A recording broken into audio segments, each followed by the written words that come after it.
Hello friends, ഈ ഇത്തിരിക്കുഞ്ഞൻ എന്താണെന്നല്ലേ? ഇത് നമ്മുടെ ആത്തിച്ചക്കയാണ്.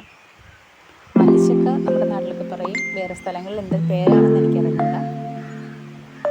ഇത് നമ്മുടെ ഡയബറ്റിക്സിനെ കൺട്രോൾ ചെയ്യാൻ ഫലപ്രദമാണ്. അതുപോലെ ഹെൽത്ത് ഫങ്ഷന് നല്ലതാണ്. സ്കിൻ ഇൻഫെക്ഷൻസ് എല്ലാത്തിനും ഉത്തമമാണ്. ഓവറോൾ നമ്മുടെ ഹെൽത്തിന് നല്ല ഗുണം ചെയ്യുന്ന ഒരു ഫലവൃക്ഷമാണ്. അതുപോലെ തന്നെ മെയിനായിട്ട് നമുക്ക് പറയാൻ